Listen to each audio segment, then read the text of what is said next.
Recently I was live on Twitch ranking all the games I played, so I put them into this tier list.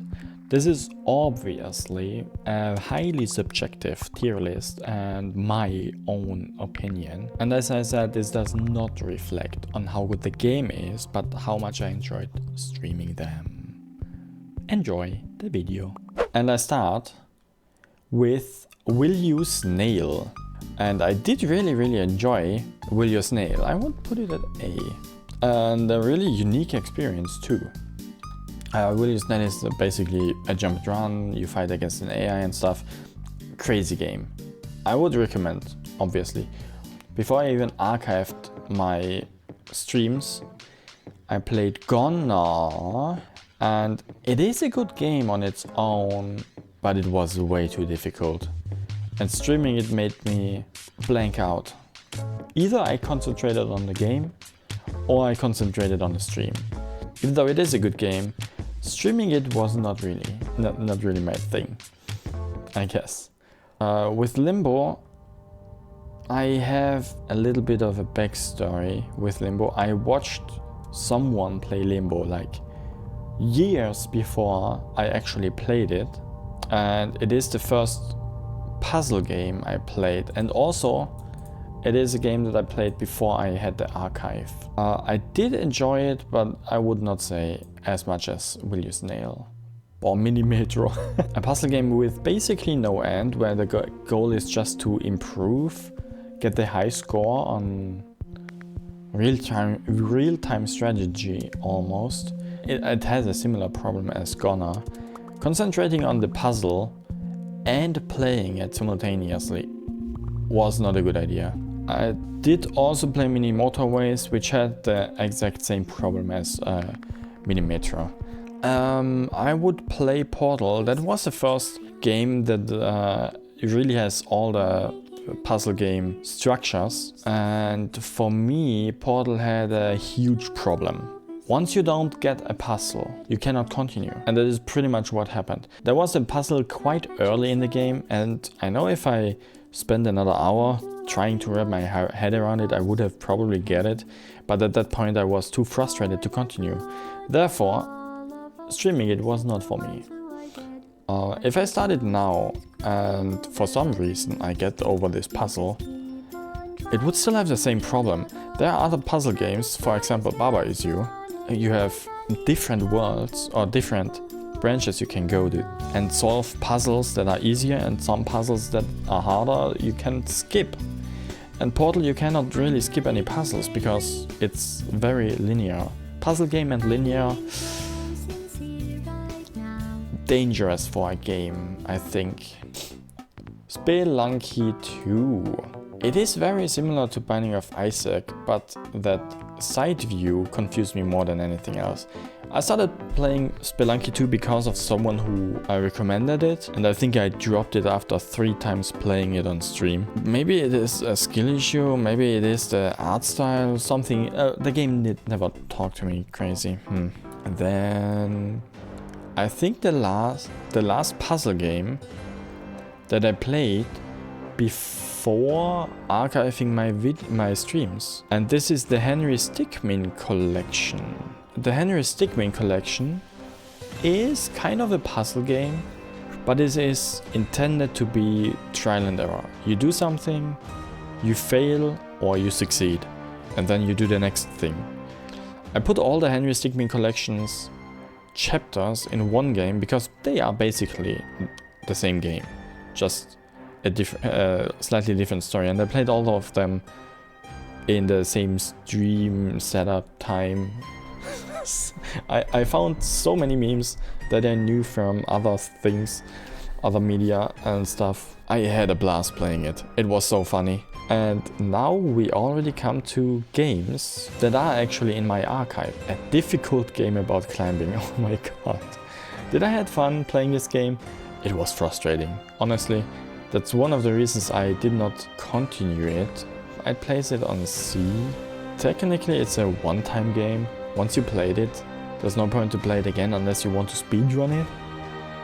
And I'm not really a speedrunner. Animal Crossing. Now every time I play Animal Crossing, I basically just showcase how my island changed a little bit, and that is always like way too little. I don't even have the 5 stars and stuff, but streaming it is really relaxing. At dead of night. That is a horror game. Whoo! And man, was this that was actually amazing to stream. So many heart attacks I got. It was sometimes a little confusing where the story is leading me, but getting all the heart attacks is still worth it. I would do it again. Okay, I do assume that this. Oh my god!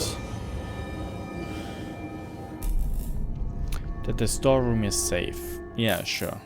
Boah, Baba Is You was so incredibly frustrating at times. Still, a way better puzzle game than Portal, just because I had the options to skip puzzles. And for that, I kinda appreciated it. And that's why it's good. Because it is not chill. No, the puzzles don't chill. They get so crazy in Baba Is You. Backpack battles. I do enjoy that. For a auto chess / deck building game / is it a deck building? I would say yes. Yeah, I like it. I like it actually, very much. Backrooms Wreck. I actually had no idea what to do there. Maybe if I watched more other content creators playing it, I would get a grasp of it, but I did not want to spoil me. I still have no idea if this is actually a good game. Let's start with Bendy and the Ink Machine first. Bendy and the Ink Machine was basically the perfect introduction into Bendy and the Dark Revival. And Bendy and the Dark Revival I really enjoyed. That was a horror game that had a good story, or a compelling story, a cohesive story. Gave me all the answers I yearned for while playing Bendy and the Ink Machine and Bendy and the Dark Revival. So many questions I had. So many answers that were answered in Bendy and the Dark Revival. That was very rewarding. I really enjoyed that. Where do I put balloons? I really like playing balloons. Sometimes I get a little bit too carried by some backseat gamers. But all in all, I really enjoy playing it. So now a game that I only played this week. From the 2 hours of experience I have from this game, Brotato, it had interesting vibes. I think it can snowball quite heavy once you get items. Not much I can say. I put it at good for now. I don't know how my opinion will change after some time, after playing it a little more, you know. The 2 hours Brotato compare really well with my 2,500 hours of Dead by Daylight, I think. Yeah, that's pretty much what I'm doing. Kanban Cardboard. When I started playing this game, I expected kind of a jump and run collector, and that is pretty much exactly what I got. And the art style was very cute, the soundtrack was very good, the game itself was very short. But I would recommend give it a shot. Celeste. The first really challenging jump and run I played. I have to give it a superior. Wow. Thinking back on playing Celeste, it was so satisfying. The movement is great, the story deep, the jump and run challenging, and I did play Celeste in fact a little bit after I finished the main game, but not on stream. Contradiction. That was the first real detective game I played, and that was the predecessor of At Dead of Night. At Dead of Night was amazing. Contradiction felt more like a chore. I don't know. But that also shows how much the developers of Contradiction improved with the success of Contradiction. Cookie Clicker. I place it on chill just because it is quite literally the definition of Cookie Clicker. You click a few times and then some number goes up, and then I talk, and then I buy a granny, and then I talk, and then I click a little bit, then a golden cookie appears, I click on that. Yeah, it's the most definition of chill I can have. Cuisinier. Despite my almost 30 hours playtime, I still don't really know how to improve my weapons. And I don't have paid off the restaurants loan or credit or whatever. I still would say it's a good game. Cult of the Lamb. Wow, so many hours I played in Cult of the Lamb yet. Cult of the Lamb on Superior. It has to be. It has to be. I play Cult of the Lamb way too much. I have easy over 100 hours alone streaming it. Dead by Daylight. Poor, that's a tough question. I kinda have to put Dead by Daylight on dull. Dead by Daylight is on Steam, I think my most played game. I just can't, for the sake of it, put Dead by Daylight higher, even though I really like the game when I'm not live. But playing it live kinda destroys me, tilts me more than otherwise. When I'm not live, I still play it regularly. Regularly. I wish to put it higher, but I just can't with Dead by Daylight. I started playing Dorf Romantic when I was sick and I had not the energy to play anything else. And it is chill. Sometimes it is really frustrating because you need one specific piece with a forest, a house, a field and 3 nothings. This specific field in this order, and you just don't get this one piece you need. It would complete 4 missions with 1 piece. How many pieces do I have? 31?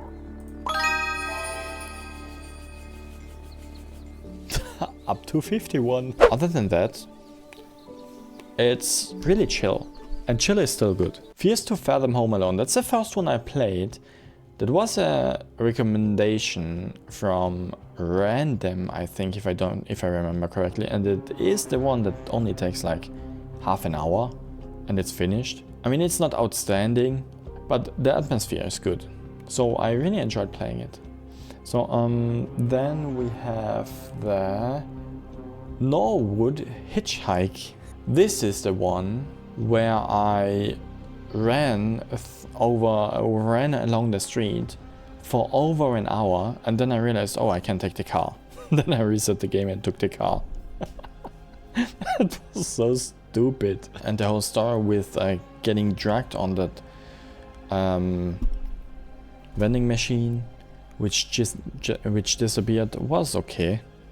The Carson House. Good atmosphere. Nice execution. For a horror game that is so short, not even 1 stream, they nailed it. Then the 4th one, Fears to Fathom, Ironbark Lookout, reminded me so much of Firewatch, and it had a similar story. I would place it on good too.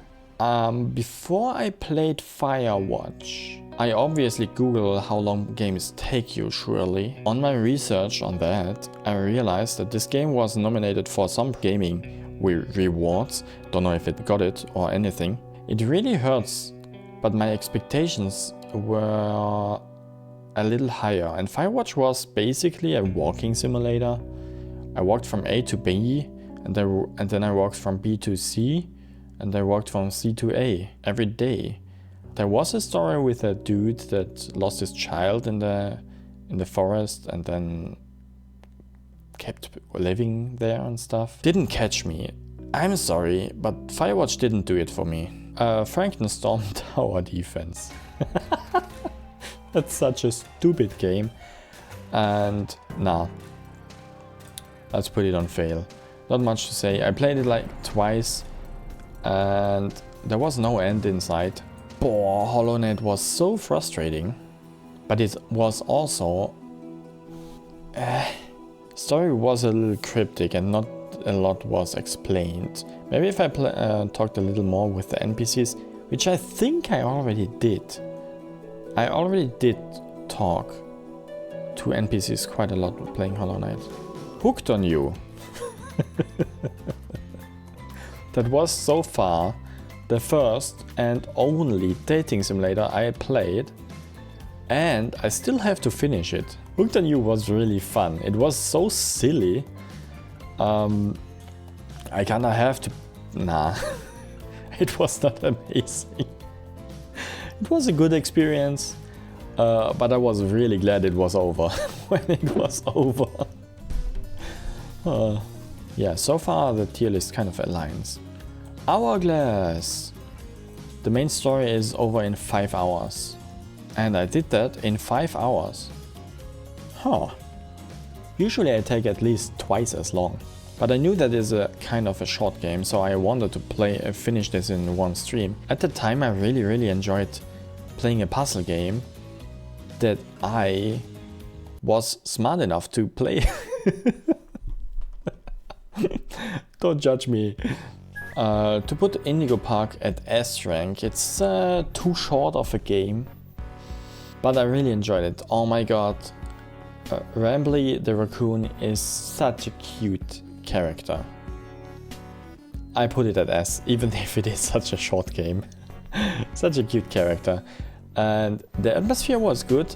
It got the one or other jump scare out of me. Good game. Infinite Craft. Wow, that was... Do you remember Infinite Craft? That was a really short hype of this game. I would place it at D. The only reason I really played it was the hype. Sorry for everyone who really likes Infinite Craft. Inside was also a horror game that is very comparable to Limbo. And I would actually place it at the same rank B. I even watched a lore explanation of Inside, where the lore was explained, and I still have no idea what's happening. The first game of Life is Strange was amazing. The stakes I had with the storm, with Chloe, with everything. How are you supposed to make a story that is better than the first one? I put that in Superior actually. It was amazing to play. The atmosphere, the dialogues, everything about this game screamed, wow. Life is Strange Before the Storm. As much as I enjoyed the first one to play and experiencing the first game from a different perspective than Chloe, playing as Chloe and the game mechanics of this arguing, I really hated that. Those two games cannot be further apart. I keep it on F now. I did not enjoy that. Life is Strange 2. This title had no subtitle like True Color or Double Exposure or Before the Storm or anything, which is a weird decision, but okay. They could easily made it like Life is Strange on the Road or something. I did enjoy the story. In Life is Strange 2 I was still expecting the story of Max and having strange powers as the characters I play. They changed a little too much from the first to the second game, I think. I would place it probably at amazing if it weren't for that, but my expectations of a Life is Strange game were just a little too high, I think. So playing a character that has no superpowers but their brother, that is not in Arcadia Bay, kind of threw this game a little under the bus, sadly. It was still a really chill game and I enjoyed it. At this point, when I started True Color, I was kinda used to it already, to have a different character to play as. And I got back a superpower. I put it at amazing. The game itself was very short again, compared to the first and the second game. I felt emotions. Which is the whole point of the game. Emotions, you know, true colors. Now what about Double Exposure? It's not too long ago. I did really enjoy it, playing Max again.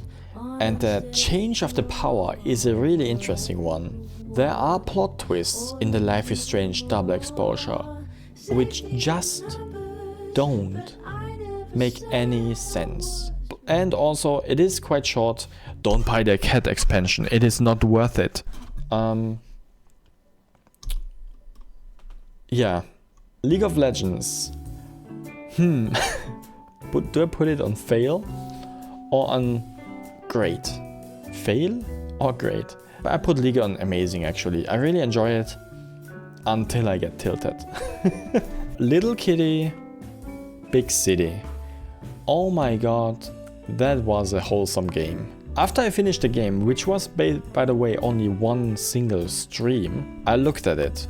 The whole goal of the game is get back up. You know what I do?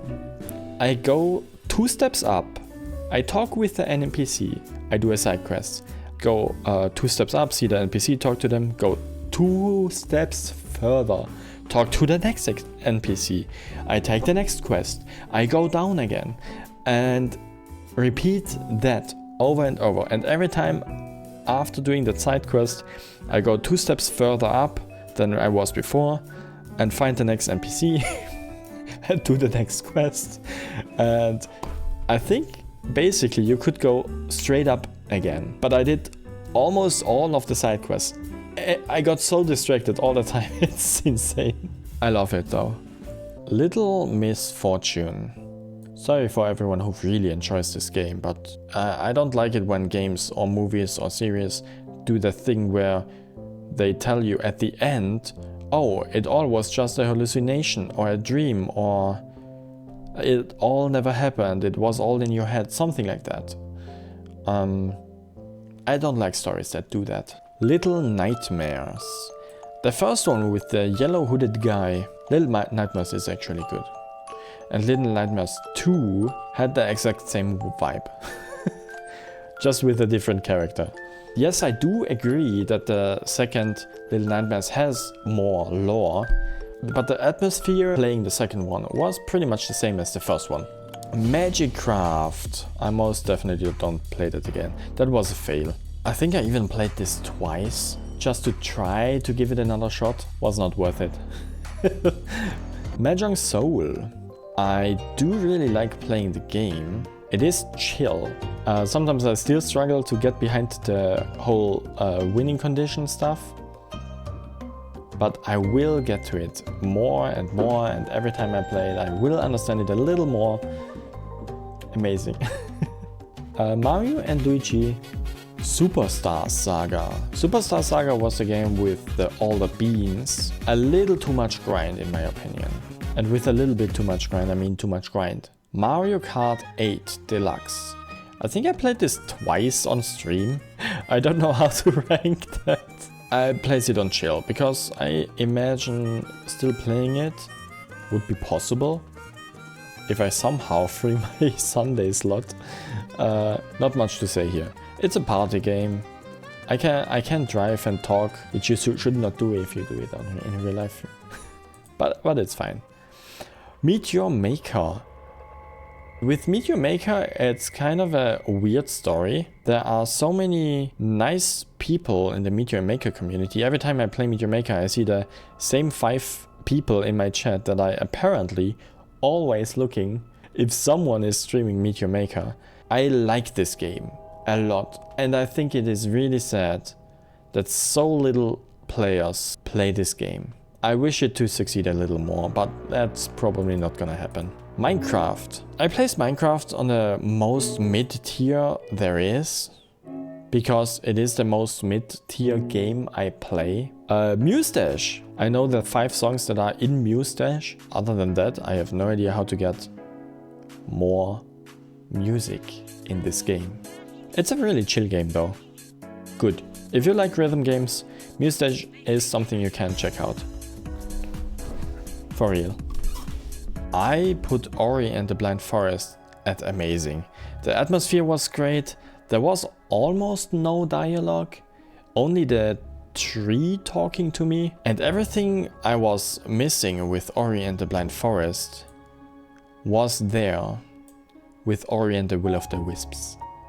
More characters with more dialogue, with better or more movement options, a new environment, new bosses, and a soundtrack that, wow. Ori and the Blind Forest and Ori of the Will of the Wisps, amazing package together.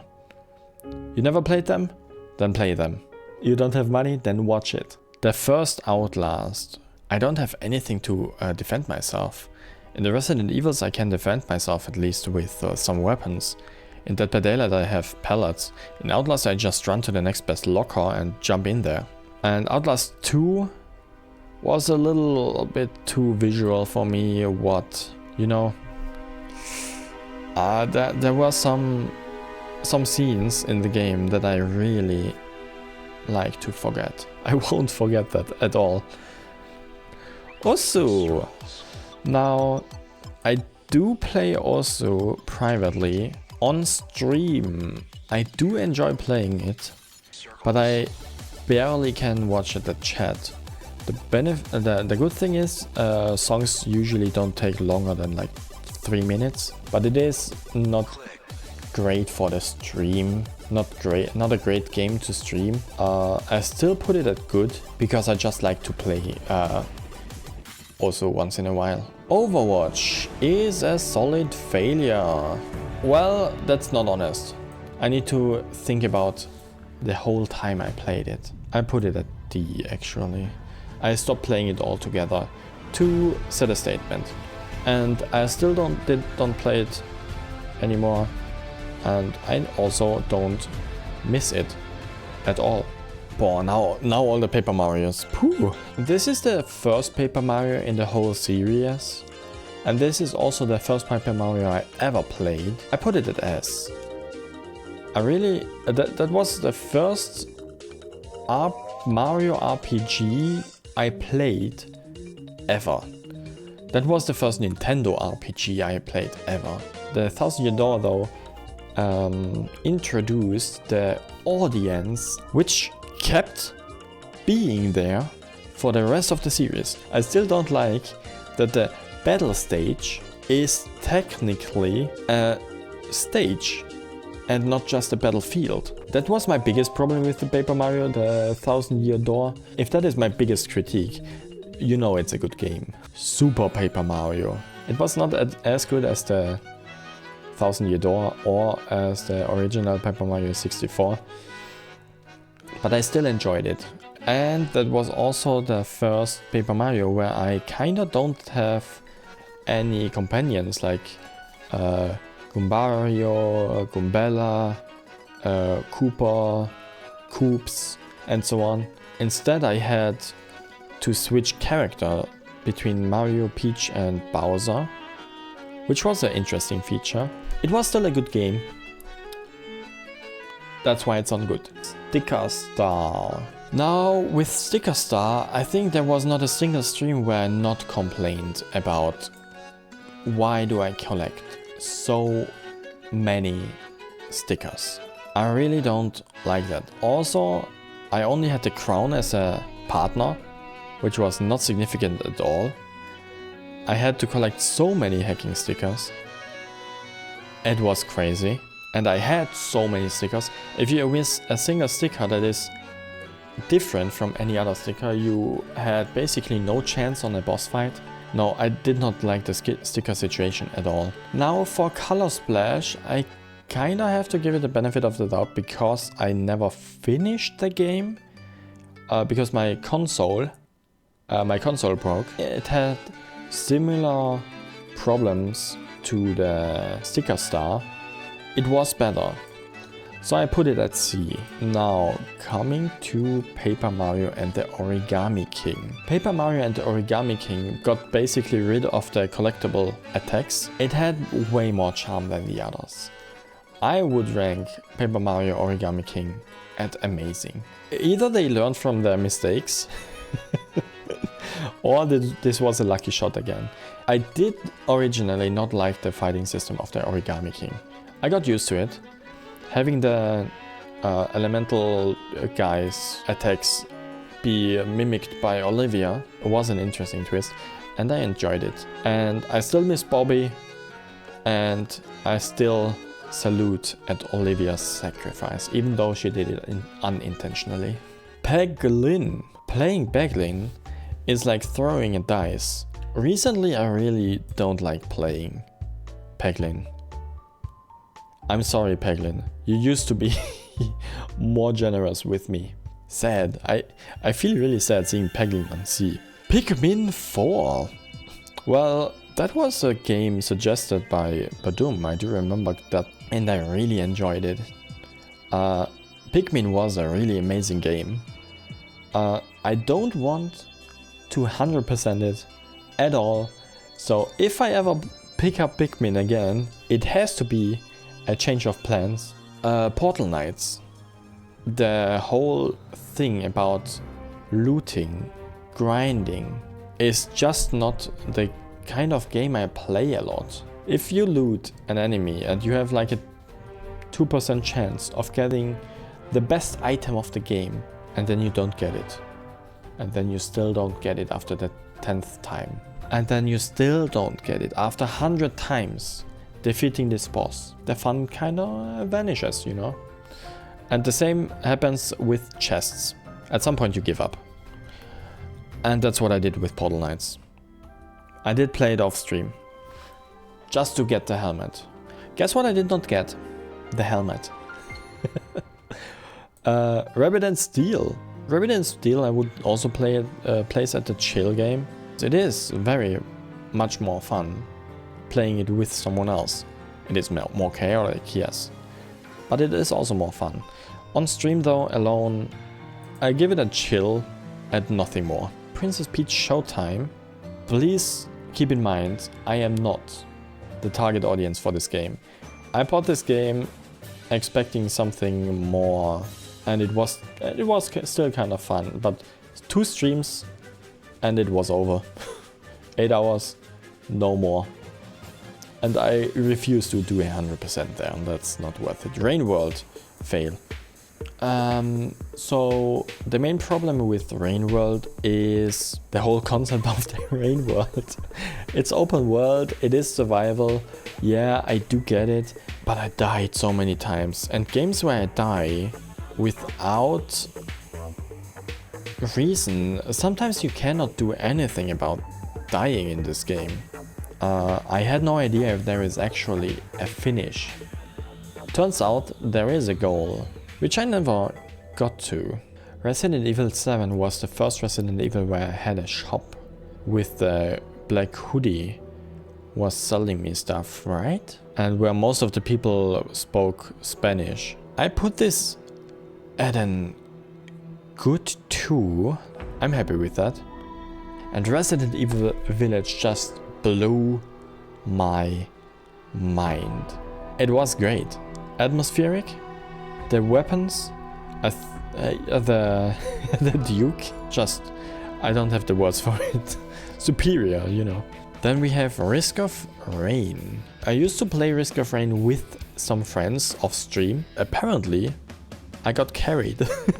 When I play alone or when I play on stream, I have no idea what I'm doing. That does not feel good. Sheepy, A Small Adventure. This was such a cute little jump and run. I mean, it is called Sheepy, A Small Adventure or a little adventure. It's a short adventure. And no kidding, I have 86 minutes in this game. Oh my god, this is so cute. For such a short game, it really got me. For this accomplishment, I actually put it at amazing. Satisfactory. Oh my god, a game where I sunk so many hours in and I still have to put it at fail. Streaming, watching a chat, and calculating in head what you need to do simultaneously is just the worst. I cannot tell you how many times I talk to chat while I try to calculate something in my head while playing Satisfactory, and then I completely lost both of it. I lost the numbers in my head and I lost what I was talking about. One of the worst games I could stream ever, and I did stream it more than once. Still a really good game, I recommend it. But streaming it was pain. Poor Rocket League has a little bit of a League of Legends vibe for me. I really enjoy it. If I lose, I really hate it. I put it at chill. Stray! Oh my god. Alone from the fact that Stray, the first stream took me 4 hours to finish the first mission. But only because I was completely blind, seeing the thing I was supposed to see. Stray was a really adorable game. I put it at amazing. If you never played Stray or watched Stray, or if you don't know Stray, and you want a game where you explore a world, the story behind the people that are there, some puzzles, Stray is really good. And it looks amazing. And you play a cat, what's not good about playing a cat? Okay, let's move on with Slay the Spire. I got destroyed too many times with for RNG. Don't play it again. Sons of the Forest. I did play it. I tried to build. That was the last time I actually tried to build something in a stream, in a game. Did not particularly enjoy it much. That's probably why I did not touch it again. I might do it again soon. That's a question for the future. For future Ray. Super Mario RPG was actually very enjoyable for me. Despite the fact of grinding, I think I put it in the B tier. Good. Now, The Binding of Isaac. The game where I just said RNG is not important in Isaac. But then, you know, I have a skill issue. So I need a little bit of luck in Binding of Isaac once in a while to actually get something done. I cannot put it that high because it was just too frustrating recently. Let's place it at B. Suika game. Oh my gosh. Well, do you remember the Suika game? I think it was a chill game, but similar to Infinite Craft. I kinda need to do it dull, because I only played it because of the hype. If it weren't for the hype of Suika game, I would probably never have played it. The game from Behavior. The Casting of Frank Stone. I cannot put it higher than C actually. It was so confusing playing the same story. Okay, playing one story, not the same story. Playing one story continuously, but switching characters all the time. Or perspective, or whatever you want to call it. And then I got the ending all of a sudden. I think playing it multiple times would benefit the game play experience. Yeah, it was enjoyable. I think the game was carried by being from Behavior. The Password game. That was a stressful experience. The GeoGuessr, the check playing, that was a weird experience. I would place it at a solid B. Timberborn seemed like a really cute game. A few beavers, having to build a civilization. But I think the town building, real-time strategy stuff is just not my type of game. I do understand how they work, I do see how people like that, but it is too much for me to look at simultaneously. So then, there is no game. It was a typical puzzle game. At times it was frustrating because the same problem as Portal. Once you are stuck at a puzzle, you cannot do anything else. You have to solve the puzzle to continue. It's not quite a fail because the puzzles were easier and there were many hints. I cannot put it at B with a good mind. What about Trackmania? So I did play Trackmania once on stream and then I had all the tracks that are free available. It was actually amazing. It was the first time for me playing it. I only played it because I saw some one or two YouTube shorts and I thought, a racing game. I don't play really a racing game yet before. I would love to still play it, but why the fuck is a racing game on a subscription model? I don't want to commit to a game with a subscription. And you know how many times I play Trackmania if I buy the subscription? Probably twice a month. I mean, I really enjoyed it still. Tiny Glade was a good game, but it has the same problem as many games. Half of the time I streamed this game, I was not saying anything. Still, a cute little game. Not much to say here. The trolley problem. Wow, that was hella weird. I said all the time, oh, I won't kill people, and then I killed the whole world.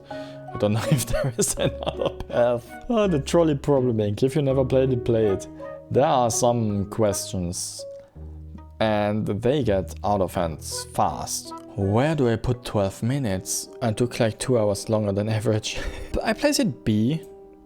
I enjoy time travel stories. And this one was an interesting one. I enjoyed the game. Was a good one. Even while streaming it. And I was probably that lost because I was streaming it. Tunic! Now, Tunic was an RPG where I played a little fox collecting a sword and a shield and then solving various puzzles while I was defeating bosses and stuff. As the difficulty the bosses have is completely okay, but not if you hide all the features of the game behind cryptic descriptions on how to level up. I did not figure out how to level up at all until someone told me. And that was already too late to squeeze even a single second more enjoyment out of this. I hate this game. Any Tunic fan can watch my stream for half a year and force me to play it again, but don't expect me to enjoy it even 1 second. Thank you.